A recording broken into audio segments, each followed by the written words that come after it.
in Africa. And just like Tabitha said, I'm Jane Diala.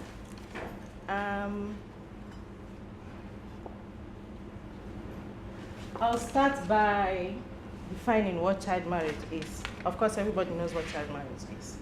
It's the formal or informal marriage of a child before the age of 18 years. And the issue of child marriage is a wild practice in sub-Saharan Africa, and is globally known as a violation of the rights of the children. Okay, so I try to sort of make a graph of what it looks like in most of the areas.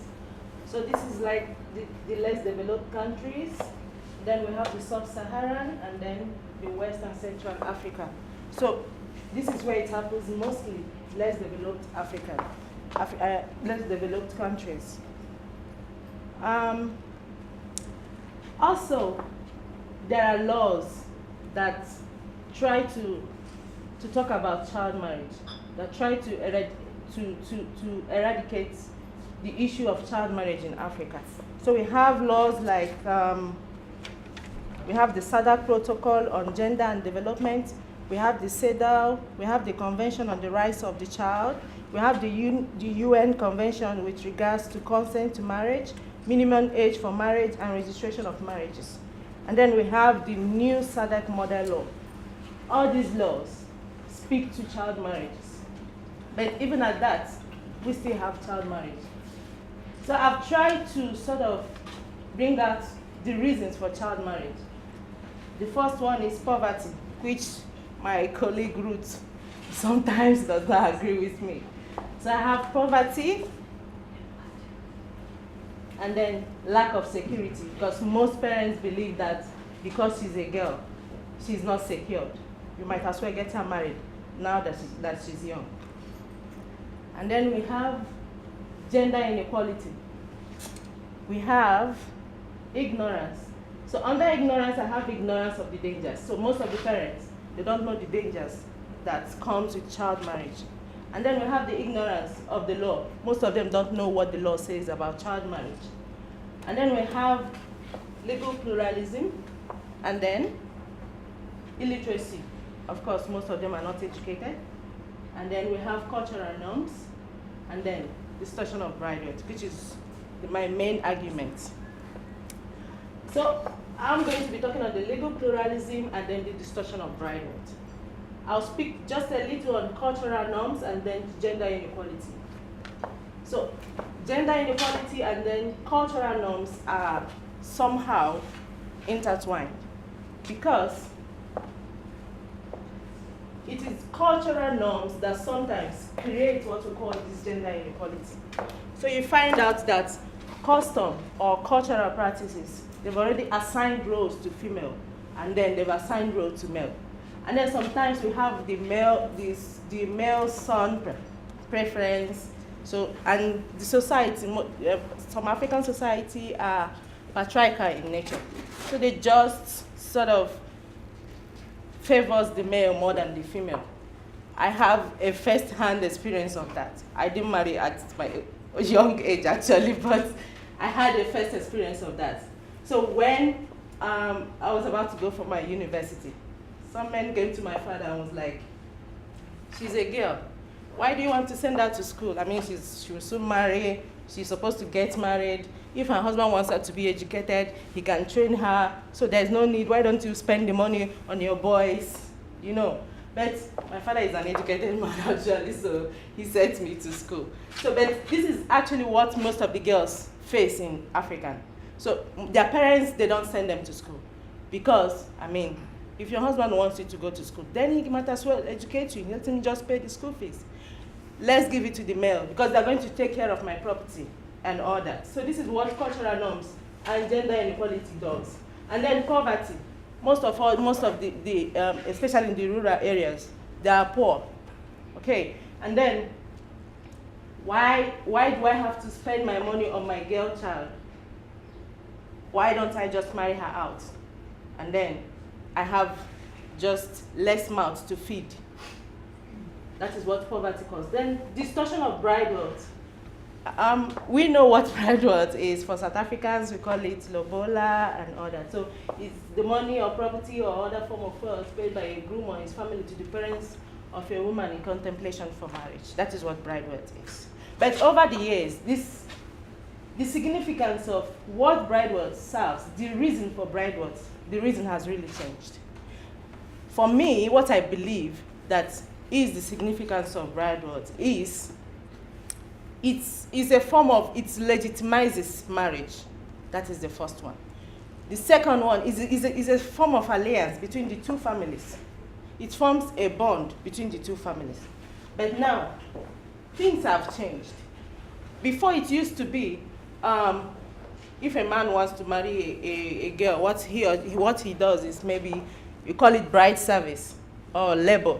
So you go to your father-in-law's house and then you work for some time. For some of us that are Christian, you saw Jacob where he went to the farm and worked for how many years, 14 years, 7 years and all that. So this is what it used to be then. My father did it. He told me that even up to today, he still towns my husband. You've not worked for me. So that is what it is. so that is what it used to be. So, and sometimes, even after they work, you might just give maybe a fowl or even a goat, just that. And that is a symbol. But that has changed. And to me, the reason for the change are socioeconomic changes. So you see the cash economy, everything is now commercialized. So the Bridewealth that used to be maybe the bride service and just the the livestock and just a little, because we use cowries then. It has all changed to cash. Everything is cash now. And just like I said, I also had a first-hand experience. Sorry. I think it's right. In case for me change, I would be returned.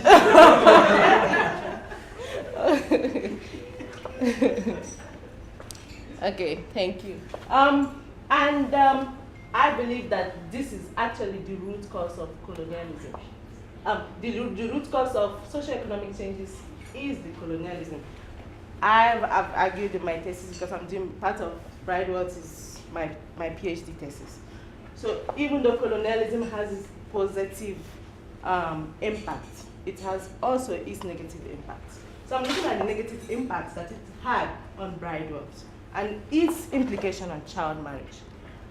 So now it has made that the significance and the meaning attached to Bridewealth, it has made it to change now. So you see parents asking for high Bridewealth. To them, I actually did fieldwork. I did fieldwork for my PhD thesis, and I met a man, and I was like, tell me more about Bridewealth and all that. Why do you think is high and why do you think is low? And he said, my child, she's a girl, she's very expensive. Do you know what I will use to train her and all that? So if I have to train her, it means that the husband or my son-in-law, whatever, he's going to pay all of that. He's going to pay as Bridewealth. That is what he's going to pay. Now, one can say that, yes, of course, high Bridewealth is supposed to make the children or the girls to marry late, right? Because most of the men have to go and work and save money to come and pay for the Bridewealth. And you expect that the girl would have grown by then. But no, most parents, they prefer to give their child out in marriage to the highest bidder. In other words, women's rights have entered market. So you don't have to go to the market and buy it. So, and you give to the highest bidder. And so what this means is that why the young men are there working hard, or because of the concept of love, because all of us have to marry because we love the person and all that. No parent is going to wait for you to get married to the person you will love, who is going to come back in 6 years or 5 years. And another thing is, because the more you grow older as a woman in Africa, and from where I come from actually, the more you grow older, the more it reduces. So if you are maybe 40, 50 years, So 50 to 60 years. So nobody's going to give you all that money. So, but they prefer to give out those young girls when they are very young, because one, they are going to give birth to as many children as they can because they are very young. Unlike when they are very old, they can just give birth to maybe one. And you know, in African countries, like I met one taxi man when I went to Mozambique with Ruth, and the man just has how many children, and then he keeps saying, I'm an African man, because he believes in how many children that he can have. And so more children are part of it. And another thing is the legal pluralism. Too many laws.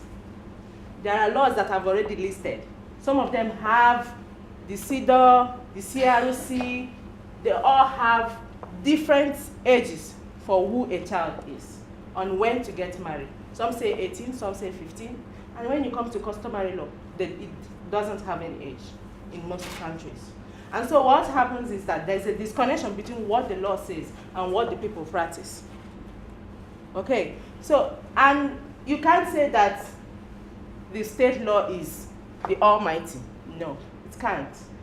Dee was saying something about the law not doing the work that it's supposed to do, the social change that it's supposed to make, the impact that it's supposed to make in the community. It's no longer doing that. And that's exactly what is happening. There is a law in Nigeria that says, that limits the amount to be paid for Bridewealth. And when I asked so many people, not all of them know about the law. I find that they don't care. Even the people that know about it, they don't care about it. And the government didn't train my child. The government did not pay the school fees. The government did not give birth to my child. Whatsoever that I do with my child is my business. So you find out that law actually sometimes does not play a role. So and sorry, I'm rounding up. My recommendation is that when making laws, states or government should engage with the community. So I'm going back to my friend's approach, Wami, community-based approach. It's something that needs the collaboration of communities and the states, because law on its own cannot do the work. We need to educate the parents, we need to educate the children, and we need to educate the society as a whole. And we also need to engage with traditional leaders, because most of them, they rather listen to these people than listen to what the government says. To them, the government, they are just up there. But these are the ones that they see, and they listen to them. Thank you very much.